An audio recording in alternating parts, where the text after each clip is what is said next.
दोस्तों, क्या कभी आपके दिमाग में ये सवाल नहीं आया कि हम इंसान धरती पर कैसे आए, हमारा जीवन कैसे संभव हुआ और आज से 6 करोड़ साल पहले पृथ्वी कैसे थी और साथ ही डायनासोर्स का अंत कैसे हुआ?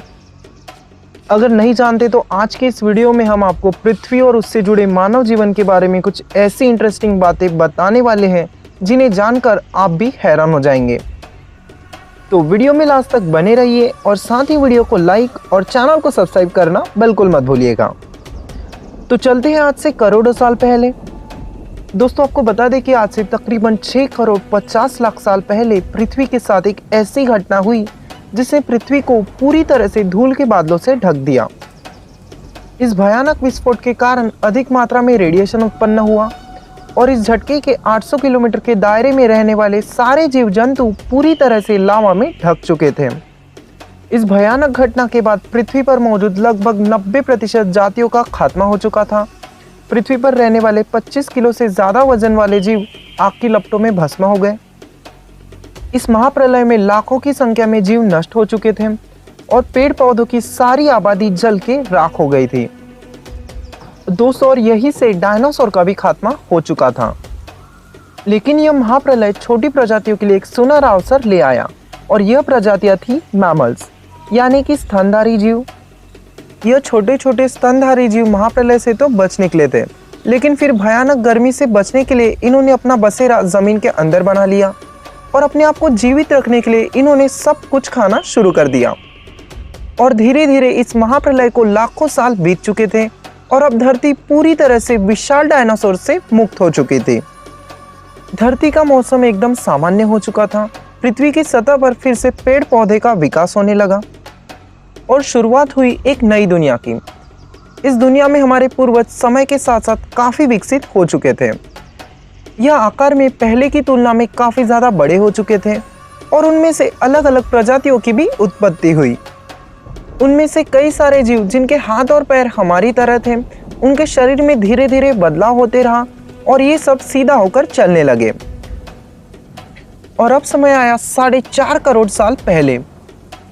उस समय पृथ्वी के वातावरण में लाखों तरह के बदलाव हो रहे थे। पृथ्वी के अंदर मौजूद टेक्टोनिक प्लेट्स में हलचल होने लगी और इसका नतीजा यह हुआ कि धरती के 2 बड़े बड़े भूभाग आपस में टकरा गए। इन भूभागों में आज का भारत भी शामिल था। इन भूभागों के टकराने से एक नई पर्वत श्रृंखला का निर्माण हुआ, जिसे आज हम दुनिया की सबसे ऊंची पर्वतमाला हिमालय के नाम से जानते हैं। इसी पर्वतमाला पर स्थित दुनिया की सबसे ऊंची चोटी माउंट एवरेस्ट भी स्थित है। इस पर्वत श्रृंखला की मदद से मौसम का फॉर्मूला बदलने लगा और पृथ्वी का वातावरण काफी ज्यादा ठंडा होने लगा था। और इन पर्वत श्रृंखला से गिरने वाले बर्फ ने कई बड़ी बड़ी नदियों को जन्म दिया। यह वही नदियां हैं जो कि आज 50% से ज्यादा मानव जातियों की जिंदगी का अहम साधन है। उस परिस्थिति में कुछ ऐसे जानवर विकसित हुए जो कि खुले मैदान में रहना पसंद करते थे और इन्हीं में से दूसरे जानवरों को खाने वाले जीव भी मौजूद थे। पर दोस्तों, पृथ्वी पर अभी भी एक जीव की कमी थी और वह थे मनुष्य। आपने कभी यह सोचा है कि यह मानव आखिर धरती पर आया कैसे? आज से करीब 1 करोड़ साल पहले पृथ्वी का रूप आज की तरह बन चुका था। अब पृथ्वी की परिस्थिति बदलने लगी थी।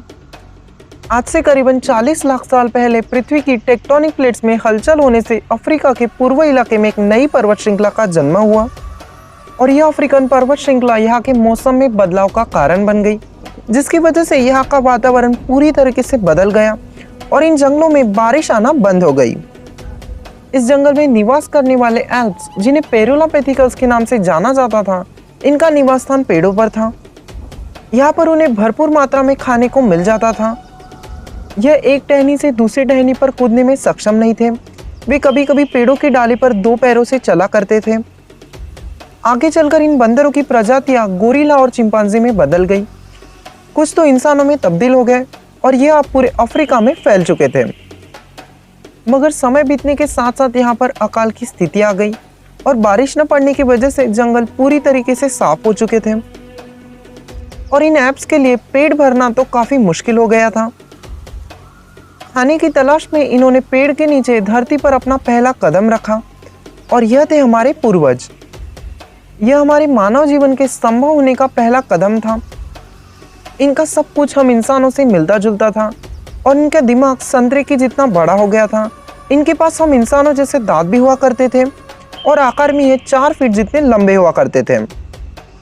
कई हजारों सालों बाद इन्होंने अपने आप को 2 पैरों पर चलने के लिए सक्षम बना लिया, जिस कारण ऊर्जा भी काफी कम खर्च होती थी।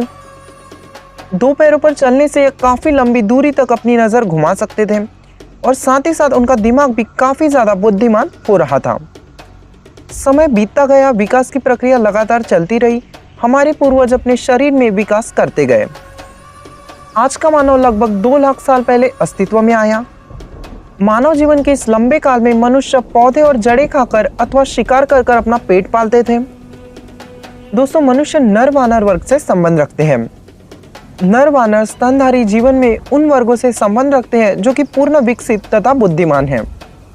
मनुष्य वानर तथा लंगूर इसी वर्ग से संबंध रखते हैं। उनके शरीर पर बाल तो होते हैं, लेकिन उनके दांत कई प्रकार के होते हैं। उनके शरीर के तापमान में स्थिरता होती है। दोस्तों, लगभग 28 से 30 लाख साल पहले इन वानरों में और एक संघ उत्पन्न हुआ, जिनको मनुष्य परिवार के पशु अथवा महावानर कहा जाता है। इनमें वन मानुष भी सम्मिलित है। मनुष्य तथा नर वानरों में अनेक समानताएं पाई जाती थी।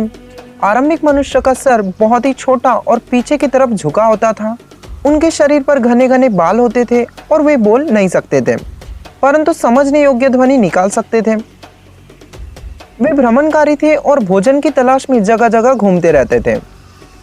आरंभ में वो पशुओं के भांति 4 टांगों पर चला करते थे, पर समय बीतने पर वे सीधे खड़े होकर हाथों का प्रयोग करने लगे।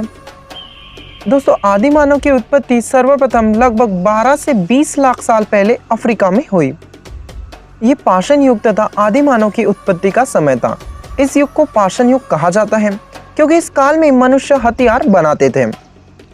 2-3 लाख वर्षों के अवशेषों से यह पता चला है कि आरंभिक मनुष्य के अस्थिपंजर वर्तमान मनुष्य के अस्थिपंजर के आकार के ही थे। होमोसेपियन मनुष्य की खोपड़ी होमो इरेक्टस की खोपड़ी से अधिक बड़ी तथा काफी आगे की ओर झुकी थी। मस्तिष्क का आकार बढ़ने के लिए स्तन की गुंजाइश थी। इस काल का मनुष्य शिकार द्वारा भोजन इकट्ठा करता था। वो पत्थरों के औजारों, सुइयां तथा हड्डियों से मछली पकड़ने के लिए कांटे बनाता था। वे जानवरों की चमड़ी को जानवर की अंतड़ियों से धागे बनाकर सीते थे। वो चमड़ी से गर्म जूते भी बनाते थे। दोस्तों, 2 लाख साल पहले आरंभिक मनुष्य की जाति में से एक नियांडरस्थल मानव थे। यह शब्द जर्मनी की नियांडर घाटियों से लिया गया था। यहाँ से नियांडरथल मानव के अवशेष प्राप्त हुए थे। यह आरंभिक मनुष्य की अन्य जातियों से अलग थे। ये लंबे, मजबूत तथा शक्तिशाली थे। ऐसा प्रतीत होता है कि वो उस समय के अनुसार काफी ज्यादा विकसित थे। वे बहुत ही कुशल शिकारी थे। वे गुफाओं में रहते थे और आग जलाने के सक्षम थे। वे अपना भोजन हमेशा आग में जलाकर खाते थे, साथ ही मृत शरीर को दफनाते तक थे। ऐसा भी प्रतीत होता था कि वे किसी धर्म में विश्वास रखते थे। नियांडरथल की कब्रिस्तान की जगह पर खोज करने से यह पता चला है कि वे मृत शरीर को रंगों से सजाते थे। वे प्रथम मनुष्य थे जो कि मृत्यु के बाद भी जीवन के संबंध के बारे में सोचते थे। इस समय तक मनुष्य एक कुशल शिकारी तथा भोजन एकत्रित करने वाला बन चुका था। वे अब सारे विश्व में फैल चुके थे। वैज्ञानिकों की माने तो यूरोप, एशिया, अमेरिका तथा विश्व के अन्य भागों से इस काल के मनुष्य के अवशेष प्राप्त हुए हैं। दोस्तों, समय के साथ साथ इन्होंने पत्थरों से हथियार बनाना सीख लिया और अब इनके लिए शिकार करना काफी ज्यादा आसान हो चुका था। अभी हमारे पूर्वजों ने आग को काबू करना सीख लिया था। दोस्तों, हमारे पूर्वजों की आग की सबसे बड़ी खोज थी। यह उन्हें गर्मी, रोशनी और अंधेरे में सुरक्षा देती थी और इसी वजह से वो साथ साथ रहने लगे और परिवार भी बनने लगा। इसी वजह से वो सुरक्षित रहते थे। आग में पके मांस को खाने में कम ऊर्जा लगती थी और इसी वजह से ऊर्जा के बारे में इनके दिमाग में खपत होने लगी। अभी हमारे पूर्वजों का दिमाग काफी ज्यादा बड़ा हो चुका था और यह थे होमो इरेक्टस। हमारे पूर्वज जो अन्य जानवरों से सबसे ज्यादा होशियार थे और मिलजुल कर रहने वाले पहले जीव थे। इन्होंने अपने संदेश एक दूसरे तक पहुंचाने के लिए अलग अलग आवाजें निकालना शुरू कर दिया और इसी वजह से हमारे पूर्वजों ने एक अलग भाषा का निर्माण किया, जिसकी वजह से यह आपस में बातचीत कर सकते थे और यही वह विकास क्रम था जिसके बाद हम आज के मनुष्य बने। दोस्तों, आज से तकरीबन 2 लाख साल पहले हमारा अस्तित्व शुरू हुआ। होमो सैपियंस, धरती के सबसे बुद्धिमान जीव। हमारे पास धरती पर उपस्थित सभी जीवों में सबसे ज्यादा दिमाग था। हमारे पास औजार थे, भाषा थी और सबसे बड़ी बात तो हमारे पास दिमाग था। दोस्तों, मनुष्य आज अपने दिमाग के विकास के कारण ही इतना आगे पहुंचा है और बाकी जीव पीछे ही रह गए। आज हम इतना आगे निकल चुके हैं कि सिर्फ धरती पर ही नहीं, जबकि आज हमने चांद पर भी अपना कदम रख लिया है। आज के जीवन में हमारा दिन मोबाइल से शुरू होता है और हमारी जिंदगी का इंटरनेट काफी ज्यादा बड़ा हिस्सा बन चुका है। तो दोस्तों, आपको कैसा लगा ये हमारा करोड़ों साल का सफर मिनटों में? कमेंट करके जरूर बताइएगा। और दोस्तों, वीडियो अच्छी लगी हो तो इसे जरूर लाइक कीजिएगा, अपने दोस्तों के साथ शेयर कीजिएगा और इस चैनल पर आप नए हो तो इस चैनल को जल्द से जल्द सब्सक्राइब जरूर कीजिएगा, ताकि इसी तरह की इंटरेस्टिंग वीडियोस आपको देखने को मिलती रहे। सो बाय बाय।